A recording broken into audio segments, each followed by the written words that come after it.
माँ तू सबसे प्यारी है, माँ तू जग में न्यारी है।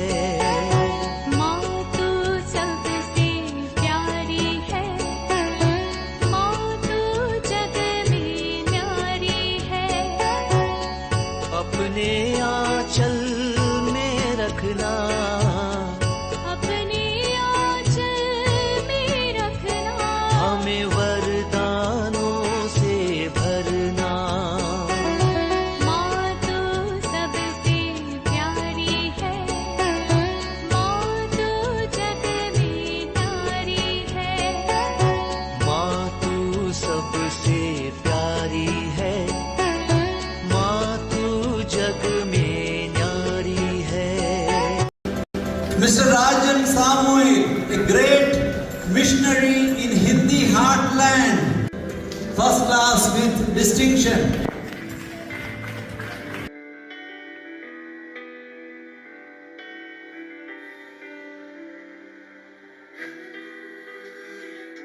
पिता, पुत्र और पवित्र आत्मा के नाम पर आमीन। आप सबों को जय यीशु। मैं हाल ही में एक इतवार के दिन में शाम के समय पर किसी परिवार में विजिट किए और वहां के माँ और उस घर में एक युवक था, उससे पूछा आज चर्च में गया था। दोनों का उत्तर ये मिला नहीं, ना मां गई है ना युवक बेटा गया। बातचीत में उस युवक ने कहा क्यों चर्च जाना है, यहां पर भी तो बैठकर प्रार्थना कर सकता है। क्या उसने किया था? नहीं किया। ना घर में प्रार्थना किया, ना घर में बाइबल पढ़ा, ना चर्च में मिस्सा में गया। बोलने के लिए कहीं भी बैठ करके प्रार्थना कर सकता है, क्यों पुरोहित के जाकर के ऐसे गलत पुरोहितों से सुनना? मतलब उनको पुरोहित ही खराब है, इसलिए चर्च नहीं जा रहा है। मैं मेरे बीती क्लासों में अनेकों बार चर्च जाने का क्या जरूरत है। मैं शनिवार इतवार को जो मलयालम क्लास लेना शुरू किया, उसके भी पीछे का कारण ऐसे ही एक घटना है। रोज मिस्सा, मैं तो रोज संडे मंडे कोई भी दिन हो मिस्सा जाता। एक बेटे ने पूछा कि आपको उसमें बोरिंग नहीं होता? मैंने सोचा थोड़ा मिस्सा के विषय में ही, इसलिए मलयालम क्लास पूरा जो हो रहा है आजकल वो केवल संडे कर दिया, क्योंकि देखने वाला बहुत ही कम है। कुछ लोग मेरे से आग्रह किया था, मेरे विचार में केवल वही है, अन्य लोगों का मेरा कोई ग्रुप मलयालम ग्रुप नहीं है, इसलिए ना ग्रुपों में डाल पा रहा है। चलो कुछ भी हो, तो हर संडे को वो पूरा करना है मेरे को, क्योंकि किसी ने मांगा है। हमने हिंदी क्लास जो मिस्सा बलिदान के विषय में डाला था, विशेषकर एक बार मैं सीरो मलंगरा जो मिस्सा के विषय में बताया था, वो क्लास थोड़ा मलयालम में मेरे से मांगा था। और कई लोग बोलते हैं आपका हिंदी हमें समझ में नहीं आता है, हम मलयाली है, थोड़ा मलयालम में भी डालो हमारे लिए। इसलिए मैंने सोचा चलो हमारा बाइबल कोर्स खत्म होकर के शनिवार और संडे बाइबल कोर्स चल रहा था, उस जगह पर थोड़ा मलयालम क्लास विशेषकर ये पवित्र मिस्सा के विषय में वो खत्म होकर के मैं समाप्त भी कर रहा हूं। इसलिए सबके पीछे का कारण यही है। कई लोग बोलते हैं कहीं भी बैठकर प्रार्थना करो, चर्च जाना कोई जरूरी नहीं है। ये वे लोग हैं जो लोग ना घर में बैठकर प्रार्थना करेगा, ना पारिवारिक प्रार्थना करेगा, ना बाइबल पढ़ता होगा। ऐसे लोग इस प्रकार का तर्क भी करते हैं। ये शैतान का एक बहुत बड़ा कार्य है। चर्च में जाने का जरूरत नहीं, घर में बैठ करके प्रार्थना भी हो सकता है। हम आज उसी के ऊपर ही ईश्वर का उपस्थिति और आशीर्वाद 5 लेवल में, 5 लेवल का, उन 5 लेवल का कहां उपस्थित है, कहां बाइबल में बोला है और वहां रह करके प्रभु कैसे आशीर्वाद देता है, इसके विषय में आज के क्लास होगा। हर जगह पर प्रभु है, ईश्वर है, तो चर्च क्यों जाएं? इसका उत्तर हम आज के इस क्लास में ढूंढेंगे। यदि आपको समझ में आ रहा है, अच्छा है, तो जो लोग चर्च से दूर है, चर्च में नहीं जाते हैं, मिसा में विश्वास नहीं है, ऐसे लोगों को एक क्लास डाल करके देना है। प्रभु का विशेष उपस्थिति और विशेष आशीर्वाद 5 लेवल 5 जगह से मिलने का। सबसे पहले जैसे उसने कहा, ईश्वर हर जगह पर है, हमारे घर में भी है। घर में क्या है? आप गाड़ी में सफर कर रहा है, वहां पर भी। आप मरुभूमि जाओ, वहां पर भी। हर जगह पर प्रभु है। यूनिवर्सल प्रेजेंस, सार्वभौमिक उपस्थिति कहते हैं इसको। प्रभु का शक्ति, प्रभु का ज्ञान हर सृष्टि में, हर जगह पर, हर वस्तु में है। यदि हम लोग स्तोत्र ग्रंथ 139 स्तोत्र ग्रंथ 139 को पढ़ेंगे, बहुत ही सुंदर है। उसका वाक्य 7 से लेकर के 10 तक पढ़ेंगे। वहां पर स्तोत्रगार कहते हैं, तेरे आंखों से हम कहां दूर भागे। मैं थोड़ा सा पढ़ता हूं। मैं कहां जाकर तुझसे अपने को छिपाऊं? मैं कहां भागकर तेरी आंखों से ओछल हो जाऊं? यदि मैं आकाश तक जाऊं तो तू वहां है। अधोलोक में यदि मैं लेटूं तो वहां है। यदि मैं उषा के पंखों पर चढ़कर समुद्र के उस पार चले जाऊं तो वहां भी तेरा हाथ मुझसे ले चलता है, वहां भी तेरा दाहिना हाथ मुझे संभालता है। यदि मैं कहूं अंधकार मुझे छिपा दे, तो रात तुम्हारे मुझे चारों ओर घेर ले, तो तेरे लिए अंधकार अंधेरा नहीं है और रात दिन की तरह प्रकाशमान है। तूने मेरे शरीर की सृष्टि की, तूने माता के गर्भ में मुझे गढ़ा। जब मैं अदृश्य में बन रहा था मां के गर्भ में, जब मैं गर्भ में अंधकार में गढ़ा जा रहा था, तो तूने मेरे हड्डियों को बढ़ते देखा, तूने मेरे सब कर्मों को देखा। इस प्रकार बहुत ही सुंदर तरीके से स्तोत्रगार कहते हैं। नबी यिर्मयाह का ग्रंथ अध्याय 23 वाक्य 24 में लिखा है, क्या मैं आकाश और पृथ्वी सब जगह पर भरता नहीं? और प्रेरित चरित्र अध्याय 17 वाक्य 28 में, प्रभु में हम जीते हैं, प्रभु में हम चलते हैं और हमारा अस्तित्व प्रभु में है, प्रभु के बगैर कुछ नहीं। इसलिए कैथोलिक कलीसिया का धर्म शिक्षा ग्रंथ 300 में 300 ईश्वर संपूर्ण सृष्टि को अस्तित्व में लाया है और वो अस्तित्व देते रहता है। ईश्वर ही अपने सृष्टि का पालन पोषण करता है, संचालित करता है। कैटेकिज्म 301 में भी बता कर दे रहा है।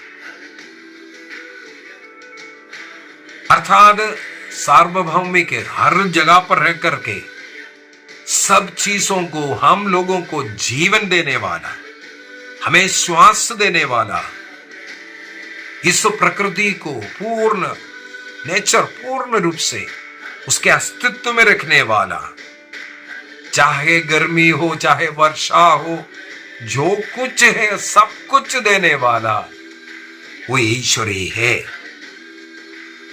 हर मनुष्य के लिए हर समय, चाहे दिन हो रात हो, वर्षा हो गर्मी हो, उनके साथ रह करके उन्हें कृपा आशीष देने वाला उस ईश्वर को हम सबसे पहले देखते हैं।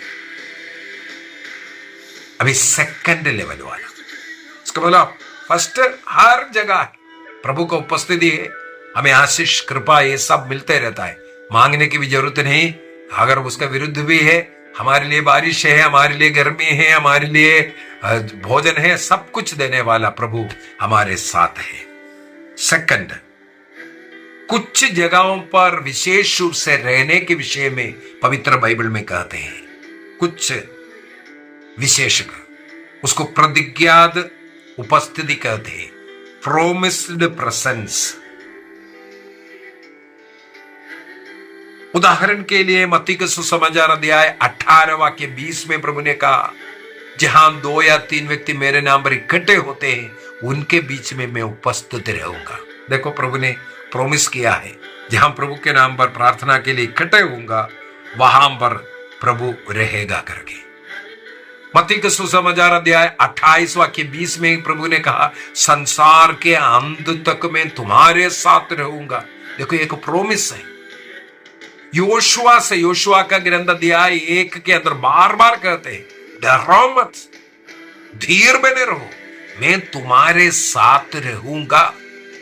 इस्राएलियों को मरुभूमि में लेकर के जा रहा है, प्रभु बोल रहा है, तुम्हें डर भय करने की जरूरत नहीं, अन्य शत्रु देश से तुम्हें लड़ने की जरूरत, मैं स्वयं लड़ूंगा, मैं तुम्हारे साथ रहूंगा। मूसा को बुलाया, मूसा से कहा, मैं तुम्हारे साथ रहूंगा। नबी सियाह का ग्रंथ के अंदर बार बार इसलिए बोल करके दे रहा है, डरो मत, मैं तुम्हारे साथ हूं, मैं तुम्हें शक्ति प्रदान करूंगा, मैं तुम्हें विजय प्रदान करूंगा। अध्याय 43 वाक्य 2 में लिखा है, यदि तुम समुद्र पार करोगे, मैं तुम्हारे साथ हो, जलधारा तुम्हें भाग करके नहीं लेके जाएगा। यदि तुम अग्नि पार करोगे, वो आग तुम्हें भस्म नहीं करेगा, क्योंकि मैं तुम्हारे साथ हूं। मेहमान में इस्राएली लोग लाल सागर विभाजित होकर के मिला, वो पानी इस्राएलियों को भगा करके नहीं लेकर के गया। दानियेल के ग्रंथ अध्याय 3 के अंदर शद्रक मेशक अबेदनगो आग के भट्टी में डाल दिया गया, लेकिन वो आग उन्हें भस्म नहीं किया। 3 लोगों की जगह पर 4 जलों को राजा नबूकदनेस्सर ने देखा। जी हां, प्रभु उनके साथ रहकर उन्हें बचाया। तो प्रभु प्रॉमिस कर रहा है, तुम्हें डरने की जरूरत नहीं, मैं तुम्हारे साथ रहूंगा बोल करके। इस प्रकार जहां जहां प्रभु साथ रहने का वादा किया, हमें विश्वास करना है, हमारे साथ रहकर हमारा मदद कर रहा है, हमें शांति देगा, हमें चंगाई देगा, हमारी सुरक्षा करेगा, हमारा मार्गदर्शन करेगा। ये सब प्रभु हमारे साथ रह करके दे रहा है, हमें विश्वास करना है। तीसरी बात, कुछ जगह प्रभु के लिए विशेष रूप से समर्पित जगह है। प्रभु के लिए कुछ समर्पित जगह है और उसी प्रकार समर्पित लोग भी है। उनके द्वारा, उस जगह में रहकर प्रभु हमें आशीष देगा, प्रभु का अनुभव हमें देगा। उदाहरण के लिए निर्गमन ग्रंथ उसके अध्याय 20 का वाक्य 24 में हम लोग पढ़ते हैं, उन सभी जगह जहां मैं अपने नाम का स्मरण कराऊंगा, वहां मैं तेरे पास आकर तुझे आशीष दूंगा। Exodus chapter 20-24। तीसरा ऐसा जगह है, कुछ जगहों को प्रभु ने चुना है जहां प्रभु आकर के हमें आशीर्वाद देगा, अर्थात उन जगहों में हमें जाना पड़ेगा, तब हमें वो आशीर्वाद मिलेगा। प्रभु ने कुछ जगहों को चुना, कुछ व्यक्तियों को चुना है, वहां पर हमें जाना पड़ेगा। जहां तुम चाहो वहां पर आकर के मैं तुम्हें आशीर्वाद दूंगा, ये नहीं बोला। जहां मेरे लिए, मेरा पवित्र नाम रखने के लिए जगह चुना है, उस जगह पर जब तुम आओगे, उस जगह पर मैं तुम्हें आशीर्वाद दूंगा। विधि विवरण ग्रंथ अध्याय 12 का वाक्य 5 में भी वचन में लिखा है, तुम उस जगह जाओ जिस जगह को प्रभु ने चुन कर रखा है तुम्हें आशीर्वाद देने के लिए। और निर्गमन ग्रंथ अध्याय 3 के अंदर हमें मालूम है मूसा ईश्वर का दर्शन करते हैं। उस पहाड़ पर मूसा से ईश्वर ने कहा तुम अपने पैरों से चप्पल निकाल दो, जूता निकाल दो, क्योंकि ये जगह पवित्र जगह। देखो जूता पहन करके कहां कहां घूम रहा है, लेकिन एक जगह पर आया तो प्रभु ने बोला वहां तुम्हारा निकाल दो जूता, क्योंकि वो पवित्र जगह है। इसी प्रकार राजाओं का पहला ग्रंथ अध्याय 9 वाक्य 3 में मैंने इस भवन को पवित्र किया, मेरी आंखें और मेरे हृदय सदा यहां रहेगा। हमें मालूम है राजा सुलेमान ने ईश्वर के लिए मंदिर बनाया। मंदिर बना करके सबसे पहले सुलेमान एक बहुत लंबा चौड़ा प्रार्थना कर रहा है, प्रभु इस जगह तूने चुना है, इस जगह पर कोई आकर कर प्रार्थना करता है, यदि कोई किसान आकर कर प्रार्थना करता है उनके खेतीबाड़ी में आशीष देना, यदि कोई सिपाही युद्ध लड़ने के लिए जा रहा है वहां वो आकर के जब प्रार्थना करेंगे उनके उस युद्ध में उन्हें विजय देना। इस प्रकार दुख में रोग में जो कोई यहां आकर के प्रार्थना करेगा उनकी प्रार्थना सुनना बोल करके सबसे पहले सुलेमान ने एक प्रार्थना किया। उसका उत्तर में प्रभु बोल रहा है हाँ, जो यहां आकर के प्रार्थना करेगा प्रभु के लिए समर्पित मंदिर, वहां प्रभु आकर के आशीर्वाद दूंगा करके। कैथोलिक कलीसिया का धर्म शिक्षा ग्रंथ 1180 के अंदर 1180 के अंदर हम लोग पढ़ते हैं चर्च, वो जो लकड़ी का या पत्थर का बना हुआ उस बिल्डिंग को नहीं, लेकिन वो ईश्वर की आराधना के लिए विशेष रूप से चुना हुआ जगह है, वहां पर जाना जरूरी है, ये सिखाते हैं। कैनन लो 1214 में 1214 के अंदर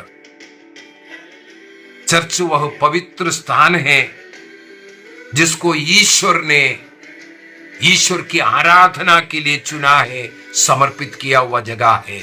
वहां जाकर के जब हम आराधना करेंगे, प्रार्थना करेंगे, प्रभु का विशेष अनुग्रह आशीष हम पर हमारे परिवार पर आएगा।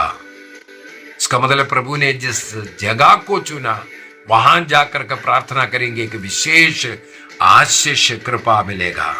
वहां पर ही हमें प्रभु की आराधना करने के लिए प्रभु ने चुना हुआ, जब वहीं पर ही प्रभु के लिए बलि अर्पित कर आराधना करने का जगह, वहीं समुदाय में लोग आकर के बलि अर्पित करके प्रार्थना करने का जगह, उस जगह सबों को जाना जरूरी है वो आशीष के लिए। उसी प्रकार प्रभु का चुना हुआ लोग भी, प्रभु के लिए समर्पित जगह जैसे प्रभु के लिए समर्पित व्यक्ति भी, जिस प्रकार पुराने विधान के अंदर हारून को और लेवी वंशजों को चुना था। गणना ग्रंथ अध्याय 6 वाक्य 22 से लेकर के आगे तक हारून को और उनके पुत्रों को किस प्रकार आशीर्वाद देते हैं, और आगे कहते हैं ये लोग मेरे नाम को इस्राएलियों पर रखें और मैं उन्हें आशीष दूंगा। प्रभु कुछ लोगों को चुनता है जनता को आशीर्वाद देने के लिए, और उसके लिए जगह भी दिया हुआ है। इसका मतलब पुरोहित चुने हुए लोग हैं।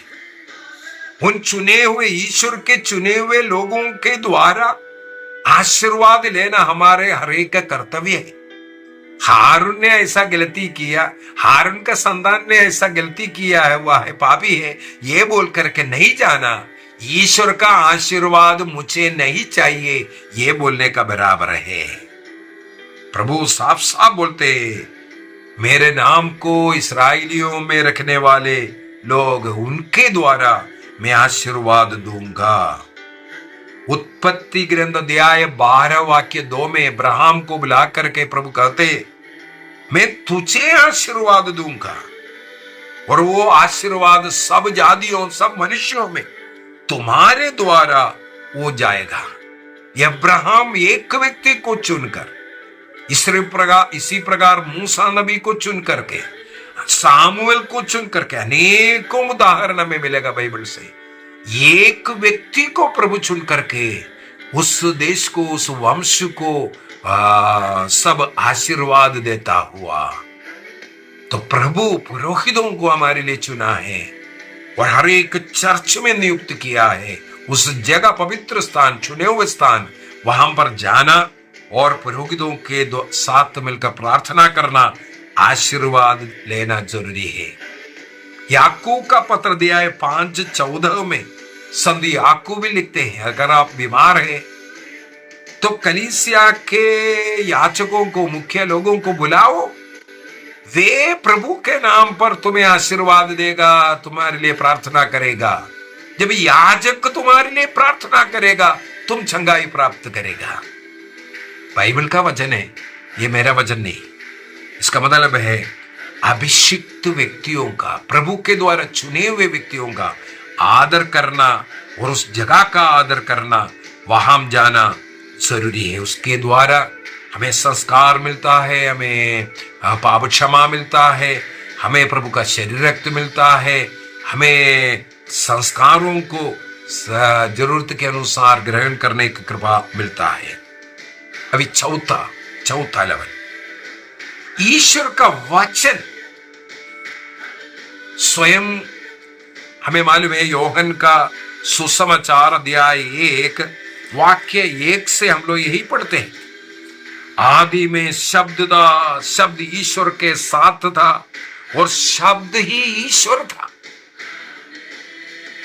वह आदि में ईश्वर के साथ था बोलता है, और उसके द्वारा सब कुछ उत्पन्न हुआ, उसके बिना कुछ भी उत्पन्न नहीं हुआ, शब्द के बगैर कुछ नहीं हुआ बोलता है। उसी शब्द, उसी वचन को पढ़ना, सुनना और वो भी सही रीति से उसको पढ़ना, स्वीकार करना, विश्वास करना, उसके द्वारा प्रभु का कृपा आशीष मिलने के विषय में। इब्रानियों का पत्र दिया है 4:12 में, हमें मालूम है ईश्वर का वचन जीवंत और शक्तिशाली है, वो हमारे अंतर तक हम जाता है, सभी भावनाओं को जानने वाला। उस शक्ति को हमें समझने की जरूरत। रोमियो का पत्र दिया है 10 में वाक्य 17 में लिखा है, विश्वास एक मनुष्य में आता है सुनने से। क्या सुनना है? ईश्वर का वचन को, ईश्वर को सुनना है, तब हम लोगों का विश्वास बढ़ेगा। इसलिए संत यरोम कहते हैं, जो पवित्र बाइबल की अज्ञानता का मतलब हो गया ईश्वर की अज्ञानता। बाइबल नहीं सुनना, बाइबल नहीं पढ़ना, ईश्वर को आशीर्वाद ग्रहण नहीं करना। इसका मतलब पवित्र बाइबल के द्वारा ईश्वर हमें आशीर्वाद देता है, ईश्वर ही हमारे जीवन में आता है, हमारा विश्वास बढ़ाता है, हमारे ज्ञान, ईश्वरीय ज्ञान बढ़ाता है, हमारे जीवन को बदलने वाला वचन है, हमें चंगाई देने वाला वचन है। और 5वां स्तर, वो है पवित्र यूखरिस्त। पवित्र यूखरिस्त में शरीर रक्त वास्तविक रूप से सचमुच में ईश्वर जीवित, प्रभु जीवित रहता है। योहन का सुसमाचार अध्याय 6 के अंदर हमें मालूम है ईसा मसीह ने स्वयं इसका टीचिंग करवाया। वाक्य 51 के अंदर, जीवन की रोटी मैं हूं। इसके बाद आगे हम लोग पढ़ते हैं, मेरा शरीर सच्चा भोजन है, मेरा रक्त सच्चा पेय, जो मुझे खाता है उसे जीवन मिलता है। क्योंकि प्रभु का शरीर रक्त हम पवित्र यूक्रिस्त के रूप में ग्रहण करता है, सचमुच में प्रभु हमारे जीवन में आता है। मत्ती के सुसमाचार अध्याय 26 वाक्य 26 से पवित्र यूक्रिस्त की स्थापना करते हुए प्रभु ने कहा, यह मेरा शरीर है, यह मेरा रक्त है। इसलिए संत पौलुस पहला कुरिन्थी अध्याय 11 वाक्य 27 से आगे कहते हैं, अयोग्य रीति से कोई ग्रहण नहीं करना। अयोग्य रीति से ग्रहण करने वाले प्रभु का शरीर और रक्त के विरुद्ध में अपराध करता है। इसलिए पवित्र यूखरिस्त क्रिस्तीय विश्वास का स्रोत है और शिखर है। क्रिस्तीय जीवन, उसका स्रोत और उसका शिखर दोनों पवित्र यूकरिस्त है। पवित्र यूकरिस्त ग्रहण कर हम और क्रिस्त एक बन जाते हैं। कैनन लॉ 897 के अंदर, 897 के अंदर लिखा हुआ है, यूकरिस्त सबसे महान संस्कार है जिसमें ईसा मसीह स्वयं उपस्थित रहकर हमें आशीर्वाद देता है। संत इग्नेशियस ऑफ एंटियोक सिखाते हैं, पवित्र यूक्रिस्त का ग्रहण के द्वारा हम उस उद्धारकर्ता क्रिस्त के साथ एक बन करके, एक शरीर बन करके जीवन जीता है। इस प्रकार हमें पापों से मुक्ति मिलता है, आत्मिक जीवन मिलता है। क्रिस्त के साथ हम एक बन जाता है। उस सच्चे दाखलता के साथ हम डालियां जीवन प्राप्त करने के एक ही तरीका यह है, पवित्र यूक्रिस्त को ग्रहण करना। इसका क्या मतलब है? अब तक हम लोगों ने देखा 5 प्रकार का उपस्थिति और आशीर्वाद।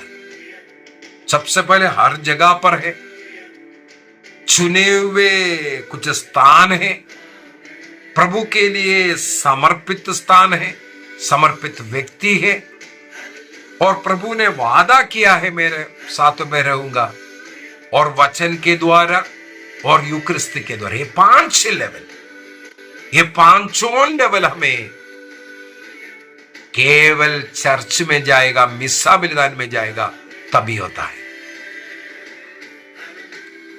सर्वव्यापी ईश्वर उस चर्च में भी है, पहला। और प्रभु ने वादा किया, जहां 2 या 3 व्यक्ति मेरे नाम पर इकट्ठे होते हैं उनके बीच में उपस्थित रहूंगा। प्रभु के वादा के अनुसार, इसका मतलब चर्च में उस लेवल में भी प्रभु है। प्रभु ने अपने आराधना के लिए, बलि के लिए जो चुना हुआ स्थान वो है चर्च।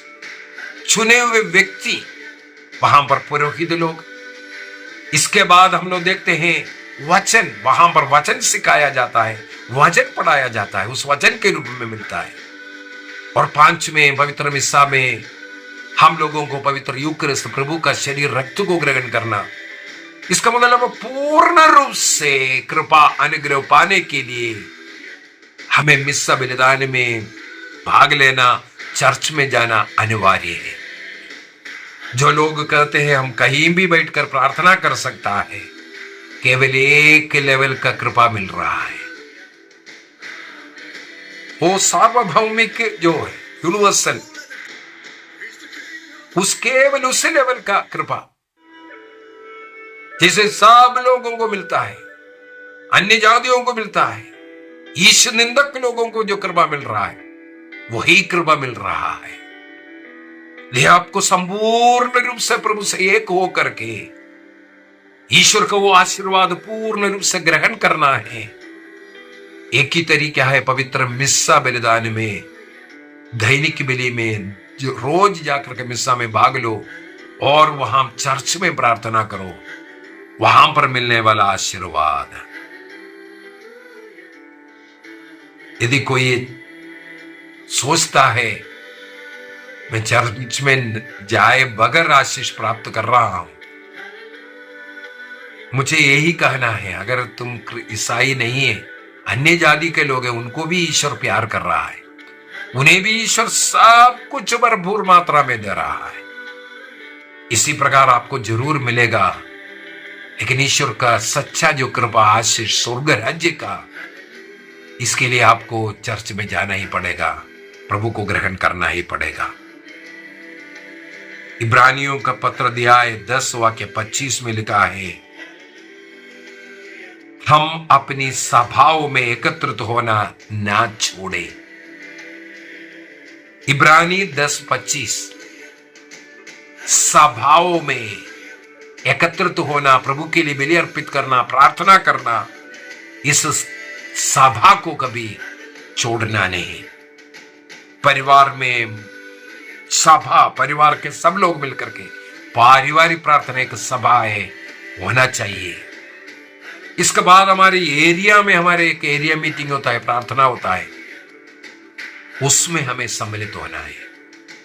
और एक चर्च के अधीन जितने भी एरिया सब मिलकर के चर्च में इकट्ठा होता है, उसमें भी हमें इकट्ठा होना है। इन सभाओं से हमें कभी दूर नहीं रहना है। यही सभा हमें आत्मिक उन्नति, कृपा, आशीष प्रदान करेगा। निर्णय कीजिए, प्रभु का अनुग्रह आशीष हम सबों को मिले।